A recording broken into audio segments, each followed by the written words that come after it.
नमस्कार। आज फिर से हम लोग भगवान जगन्नाथ मंदिर रांची के बारे बात करेंगे।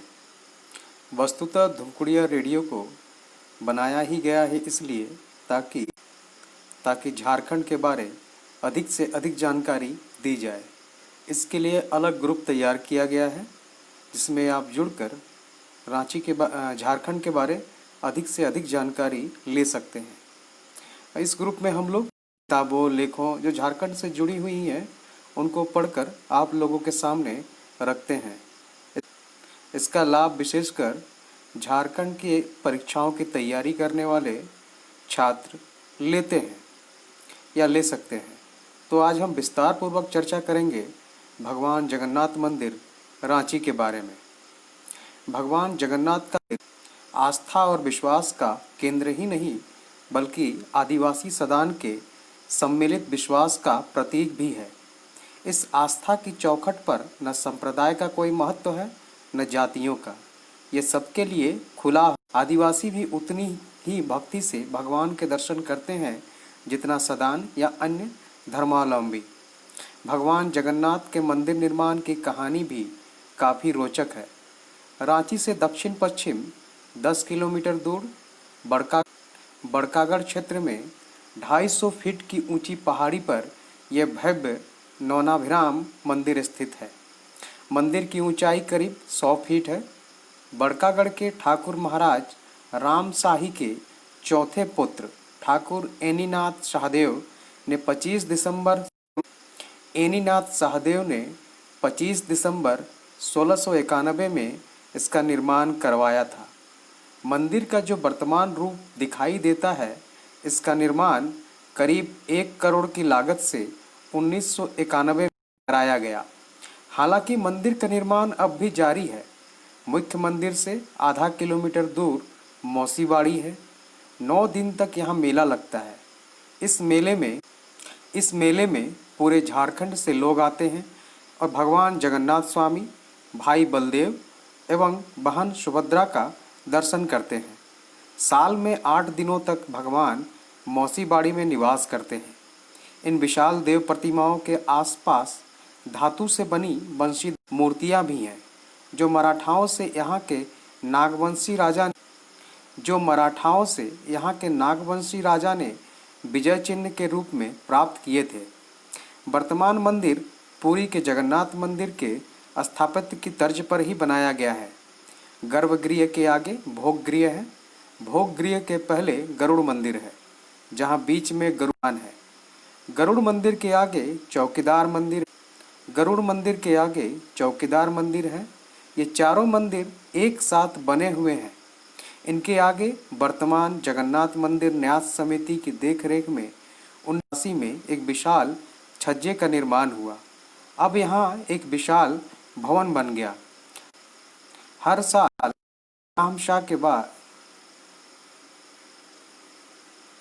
साल भगवान के विग्रह रथ यात्रा के दिन इसी स्थल के पास सौर दर्शन के लिए लाए जाते हैं। भगवान की रथ यात्रा हर साल आषाढ़ द्वितीया को आयोजित होती है।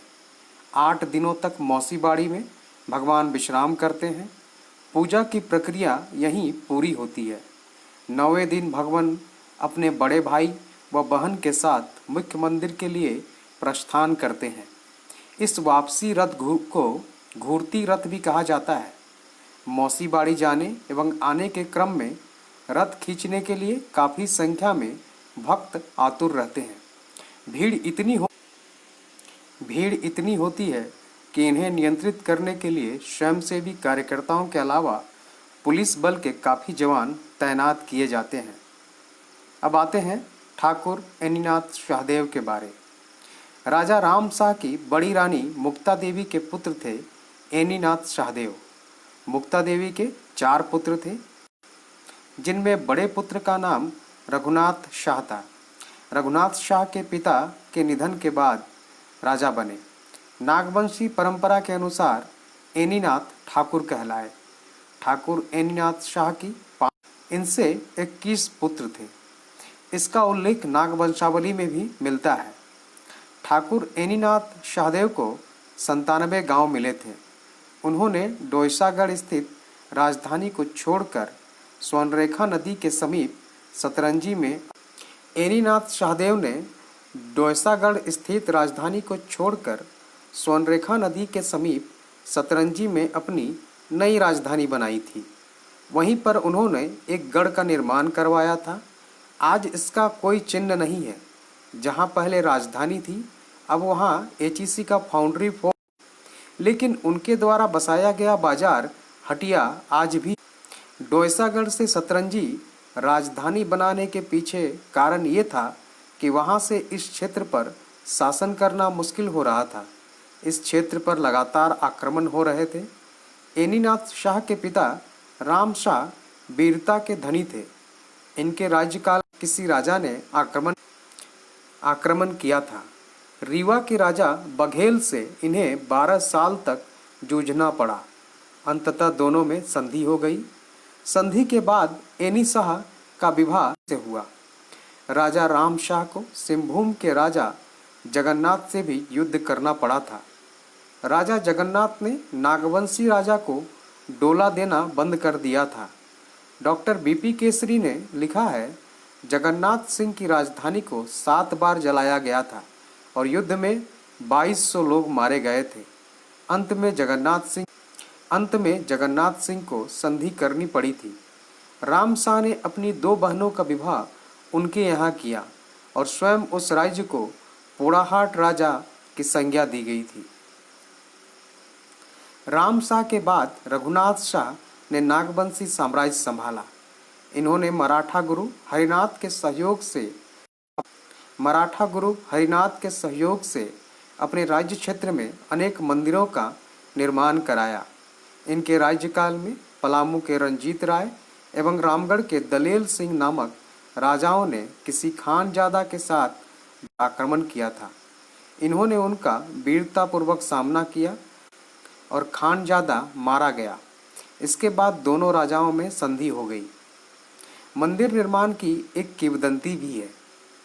स्वामी जगन्नाथ स्वामी मंदिर को लेकर एक किंवदंती सैकड़ों सालों से सुनी जा रही है। एनीनाथ शाहदेव जब अपने बुढ़ापे में पहुंच चुके थे तो उन्हें संसार से विरक्ति हो गई। इसलिए वे भगवान जगन्नाथ के दर्शन के लिए पुरी की यात्रा के लिए निकल पड़े। उन्होंने अपने साथ अपने निजी नौकर जो आदिवासी उरांव था उसे भी साथ ले लिया। तब यात्रा आज की तरह सुगम नहीं थी। वे पूरे भक्ति भाव से अपने नौकर के साथ बिना लाव लश्कर के यात्रा पर निकल पड़े।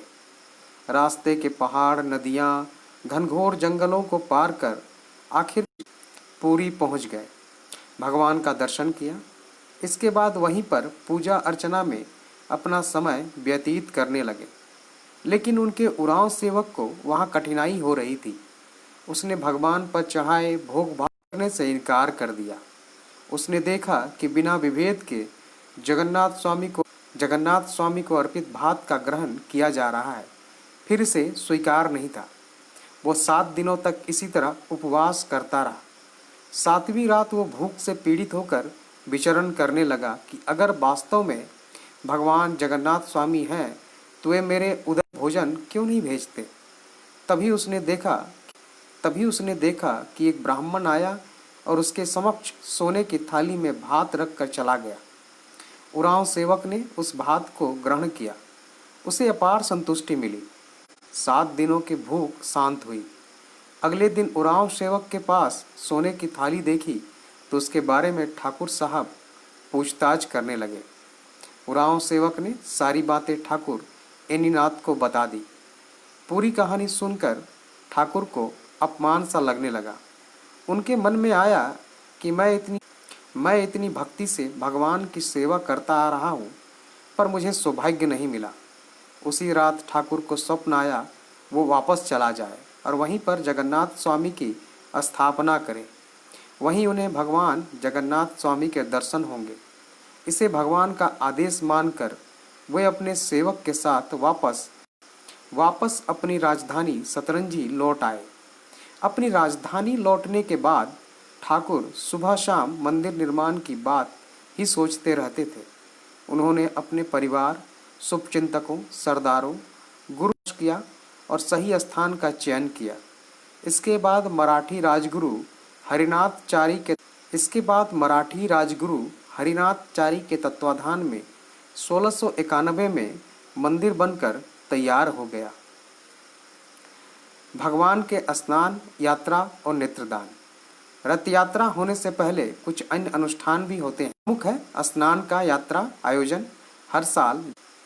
यात्रा का आयोजन हर साल ज्येष्ठ पूर्णिमा को होता है। भगवान के सारे विग्रहों को उस दिन 108 बर्तनों में सुगंधित जल द्वारा स्नान कराया। स्नान यात्रा के बाद भगवान एकांतवास करते हैं। इस एकांतवास के दिनों में जनसाधारण को भगवान के दर्शन नहीं होते, इसलिए इस अवधि को अवसर नीति कहते हैं। सिर्फ पुजारी ही प्रतिदिन इस अवधि में भगवान की स्तुति करते हैं। ये अवधि उनके वार्षिक विश्राम का काल होती है। इस अवधि में उनके पुराने रूप को सजाकर नया रूप दिया जाता है। मूर्तिकार विश्राम काल में विग्रहों के समक्ष रहकर उनके रूप संवारने का काम करते हैं। रथ यात्रा के पूर्व की संध्या में नए संवारे गए विग्रहों को नेत्रदान प्रदान किया जाता है। इस प्रथा को नेत्रदान के नाम से जानते हैं। नेत्रदान के बाद पुनः प्रभु का दर्शन सर्वसुलभ हो जाता है। इसके बाद प्रातः रथ यात्रा का कार्य आरंभ होता है। आषाढ़ द्वितीया को शुक्ल पक्ष का दिन रथ यात्रा का दिन भर पूजा अर्चना होती है। इसके बाद संध्या 4 बजे से रथ यात्रा शुरू होती है, जिसे खींचने के लिए पूरे झारखंड से श्रद्धालु आते हैं। 9 दिनों तक राज्य का सबसे बड़ा मेला भी यहीं लगता है। विलियम हंटर ने 1877 में रथ यात्रा देखी। विलियम हंटर ने 1877 में रांची की यह रथ यात्रा देखी थी। उसने अपनी किताब स्टैटिक्स अकाउंट ऑफ बंगाल के खंड 16 में लिखा है, एक छोटा सा गांव जगन्नाथपुर में जिले का सबसे बड़ा मंदिर बना हुआ है। यह ऊंची चट्टान पर खड़ा है जो रांची के चारों ओर से देखा जा सकता है। मोटा मोटी तौर पर इसी उद्देश्य से ये बना है, जो पुरी वाले विशाल जगन्नाथ मंदिर से मिलता जुलता है। रथ यात्रा अथवा गाड़ी त्यौहार जुलाई में पड़ता है। 19 में बेडलो बुट ने भी मंदिर का वर्णन करते हुए लिखा है, रांची से 5 मील की दूरी पर सबसे बड़ा तथा महत्वपूर्ण जगन्नाथ का मंदिर है। ये पुरी के विशालकाय एवं विख्यात जगन्नाथ मंदिर के योजना के अनुरूप बना हुआ है। जमीन से काफ़ी ऊंची चोटी पर इसकी ऊंचाई पर एक चट्टान बनी है। ऊंची चोटी पर इसकी चढ़ाई एकमात्र खुरदुरी सीढ़ियों से होकर है। अन्य भागों से जहां प्रवेश असाध्य है, चूँकि सीधी सपाट चट्टानें दीवारें इसको ऐसे घेरे हुए हैं जैसे ये एक अविजय दुर्ग हो। अंदर एक बड़ा आंगन है जिसमें मुख्य मंदिर में जाया जा सकता है, जहां भगवान निवास करते हैं। रथ यात्रा के बारे उसने लिखा है कि रथ यात्रा के दिन अंधेरे से देवतागण सूर्य के प्रकाश में लाए जाते हैं। रथ यात्रा त्यौहार, जिसमें हजारों तीर्थयात्री मैदानी इलाके ऊंची चढ़ाई चढ़कर रंग बिरंगे वस्त्राभूषण धारण कर जमा होते हैं। एक विशाल रथ जिसके चक्के भारी होते हैं, ऐसा लगता है कि एक हाथी की शक्ति के बिना हिल नहीं सकते। गेंद, फूल तथा तरह तरह की चमक दमक वाली साज सज्जा से शोभित होता है। जनता के उत्सुक हाथों में गोद लेकर देवताओं को रथ में बिठाया जाता है, जहां से मौसी बाड़ी के लिए यात्रा प्रारंभ होती है। जोश से भरी हुई जनता धक्कमपेल में जय जयकार करती हुई भारी भरकम रथ को धकेलते खींचते हुए और भयानक शोर के बीच कभी कभी आगे वाला व्यक्ति रथ के भारी चक्के के नीचे गिर पड़ता है या पूजा करने वाला चक्के के नीचे सो जाता है। यद्यपि आत्म बलिदान की इच्छा शक्ति अभी भी वर्तमान है, हालांकि यह बात नहीं है। रथ यात्रा के दिन पूरी चौकसी बरती जाती है।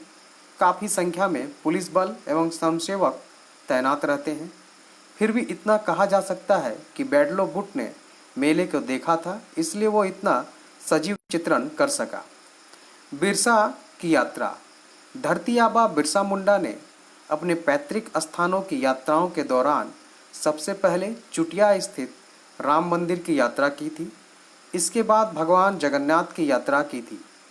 इस यात्रा में चुटिया मंदिर की यात्रा की तरह वह उत्साह नहीं था।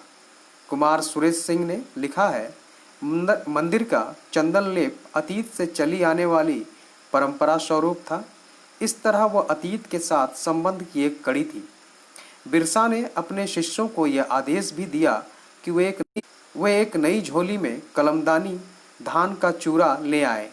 जब वे लोग जगन्नाथपुर मंदिर पहुँचे तो बिरसा ने उसके दरवाजे पर खड़े होकर जोर से आवाज़ दी, मेरे इस घर के अंदर कौन है? तब भीतर आवाज़ सुनाई दी। शायद वो भगवान बिरसा के आवाज़ की प्रतिध्वनि थी। उसे सुनकर बिरसा का एक अनुयायी साको मुंडा बहुत डर गया और भाग खड़ा हुआ। अपने बचे हुए शिष्यों के साथ बिरसा ने धर्मानुष्ठान किया, सबके माथे पर चंदन का टीका लगाया। लौटते हुए अपने अनुयायियों के साथ पास के फलों के एक बगीचे में कुछ देर के लिए रुक गया। हालांकि बिरसा ने उड़ीसा के पुरी स्थित भगवान जगन्नाथ धाम की भी यात्रा की थी, पर वो यात्रा उसने अकेले ही की थी। उसका उद्देश्य वहाँ तप करना था। कहा जाता है बिरसा वृंदावन भी गया और द्वैसागढ़ किला भी गए। वहाँ उसने यज्ञोपवीत लिया, चुटिया से तुलसी दल और जगन्नाथपुर से प्रसाद व चंदन का लेप। मंदिर की व्यवस्था एवं न्यास समिति। ठाकुर एनीनाथ सहदेव ने मंदिर की व्यवस्था के लिए अपने 194 मौजों में से जगन्नाथपुर, आनी एवं भुसूर नामक 3 गांव मंदिर के नाम देवोत्तर सार्वजनिक संपत्ति घोषित कर अपनी उदारता का परिचय दिया। इन 3 मौजों के लगान एवं खर्च चलता था। मंदिर की देखरेख में वे हस्तक्षेप नहीं करते थे। अंग्रेजों के शासनकाल में स्थिति विकट हुई। मंदिर का काम सुचारू रूप से चले, अंग्रेजी सरकार ने अपने पुलिस बल के जवान पंडित गंगाराम तिवारी को मंदिर का पुजारी नियुक्त कर दिया। बाद में तिवारी अपनी बेटियों की शादी के लिए अपने गांव पियरी चले गए तो वापस नहीं आए। हटिया में ही मध्य प्रदेश से आए पंडित लेदूराम तिवारी की गंगाराम तिवारी से भेंट हुई थी। गंगाराम ने लेदूराम को भी मंदिर पूजा में हाथ बटाने को कहा था। जब गंगाराम नहीं आए तो लेदूराम पुजारी हो गए। 1857 की महान क्रांति में बड़कागढ़ के ठाकुर विश्वनाथ सहदेव ने छोटा नेतृत्व प्रदान किया था। बाद में 16 अप्रैल 1858 को उन्हें पकड़कर फांसी दे दी गई। उनके सभी 97 गांव सरकार ने जब्त कर लिए। बड़कागढ़ का नाम बदलकर खास महल कर दिया गया। करने पर सरकार ने मुख्य पुरोहित लेदूराम तिवारी को वापस कर दिया। मंदिर पर पारिवारिक दावे के कारण कई सालों तक विवाद होते रहे। ये विवाद आज भी थमा नहीं है, लेकिन कानूनी रूप से मंदिर को अब सार्वजनिक संपत्ति घोषित कर दिया गया। 1964 में धार्मिक न्यास परिषद की ओर से मंदिर को सार्वजनिक संपत्ति पटना उच्च न्यायालय ने इस फैसले पर अपनी मुहर लगा दी। इसके बाद 1977 में जगन्नाथपुर न्यास समिति का गठन किया गया। पहली गठित समिति के पदाधिकारी थे अध्यक्ष रामरतन राम, पदेन सचिव डीसी रांची, कोषाध्यक्ष राधेश्याम नाथ सहदेव, पदेन सदस्य एचईसी सीएमडी बी राम, संपर्क पदाधिकारी सदस्य चीफ ऑफ सिक्योरिटी पुलिस सदस्य जगदीश शुक्ल, सदस्य अधिवक्ता बलराम ठाकुर, सदस्य गोपीकृष्ण माहेश्वरी, सदस्य सरस्वती कच्छप, सदस्य एवं बिहार राज्य धार्मिक न्यास परिषद पटना पदेन सदस्य। समिति के गठित हो जाने के बाद मंदिर अब सुचारू रूप से चल रहा है और निर्माण कार्य मंदिर समिति उस जमीन को भी पाने का प्रयास कर रही है जब एचईसी के लिए बिहार सरकार ने देवोत्तर भूमि का भी अधिग्रहण कर लिया था। हर साल 25 दिसंबर को मंदिर अपना स्थापना दिवस मनाता है। इस दिन 1 लाख विष्णु लाक्षार्चन का पाठ होता है। सैकड़ों इसमें भाग लेते हैं। पुरुष धोती पहनकर अर्चना कर और महिलाएं साड़ी पहनती है। सुबह से लेकर 12 बजे तक यह अनुष्ठान होता है। इसके बाद भंडारे का आयोजन होता है। झारखंड में एक और जगन्नाथ मंदिर है। ये दूसरा जगन्नाथ मंदिर सरायकेला में है। इसका निर्माण सरायकेला के राजाओं ने 17वीं शताब्दी में करवाया था। मंदिर पर भगवान श्री हरि विष्णु के विभिन्न अवतारों की कथा मूर्तियों के माध्यम से उकेरी गई है। मंदिर की दीवारों में की गई सज्जा भी श्रद्धालुओं को आकर्षित करती है। यहाँ भी रथ यात्रा का आयोजन किया जाता है और आसपास के इलाके से श्रद्धालु रथ खींचने के लिए आते हैं। मंदिर के भीतर भगवान जगन्नाथ, बलभद्र एवं सुभद्रा की भव्य प्रतिमाएं स्थापित हैं। इस मंदिर के संरक्षण को लेकर राज्य सरकार ने पहल शुरू कर दी है।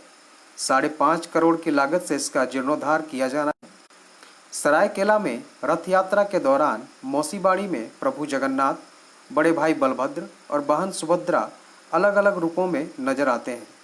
मौसीबाड़ी में रहने के दौरान प्रभु जगन्नाथ की राम बलराम, राम परशुराम, मत्स्य बराह नरसिंह रूप में साज सज्जा की जाती है। इसे देखने के लिए बड़ी संख्या में बाहर से भी लोग सरायकेला पहुंचते हैं। सरायकेला को छोड़ इस तरह की साज सज्जा सिंहभूम के किसी भी जगन्नाथ मंदिर में नहीं होती। जहां की रथ यात्रा की दूसरी विशेषता यह है कि सरायकेला में प्रभु जगन्नाथ, बड़े भाई बलभद्र और बहन सुभद्रा 2 दिनों में मौसीबाड़ी पहुंचते हैं। सरायकेला में जगन्नाथ मंदिर के स्थापना के संबंध में कहा जाता है कि उड़ीसा के ढेंकानाल से महापात्र परिवार द्वारा प्रतिमा लाकर यहाँ स्थापना की गई थी। वर्तमान में भी महापात्र परिवार की 8वीं पीढ़ी पात्र यहाँ पूजा अर्चना कर रहे हैं। 1882 के आसपास सरायकेला के राजा उदित नारायण सिंह देव ने अपने 48 वर्ष के शासनकाल में भव्य मंदिर का निर्माण कराया तथा रथ यात्रा उत्सव को पूरे क्षेत्र में एक अलग पहचान दी। सरायकेला का मंदिर कलिंग शिल्प कला का अनुपम उदाहरण है। यहाँ मंदिर की दीवारों में बनाए गए भगवान विष्णु के 10 अवतारों की मूर्तियाँ किसी को भी अपनी ओर आकर्षित कर लेने में सक्षम है। सरायकेला का रथ भी पूर्व हुआ करता था, परंतु यह अब 4 पहियों वाला होकर रह गया है। इसके बावजूद यहाँ पूजा अर्चना भी वर्षों से चली आ रही परंपरा के अनुसार ही की जाती। वर्तमान राजा द्वारा छेरा पोहरा रस्म अदायगी के बाद ही रथ यात्रा शुरू की जाती है। 16 पहियों के रथ पर पहुँचते थे भगवान जगन्नाथ सरायकेला की रथ यात्रा में।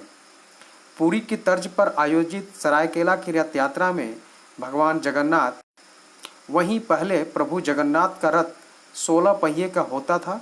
साथ ही 3 अलग अलग रथ पर भगवान जगन्नाथ, बड़े भाई बलभद्र और बहन सुभद्रा सवार होकर मौसीबाड़ी पहुंचते थे। कालांतर में यहाँ एक रथ पर ही तीनों भाई बहन सवार होकर मौसीबाड़ी जाते हैं। सरायकेला की रथ यात्रा भी काफ़ी पुरानी है। उड़िया पंचांग के अनुसार 1317 में यहाँ रथ यात्रा प्रारंभ हुई थी। धन्यवाद। अगली बार हम लोग धुमकुड़िया रेडियो लाइव में किसी और झारखंड के विशेष टॉपिक को चूज करके आपको सुनाएंगे। धन्यवाद।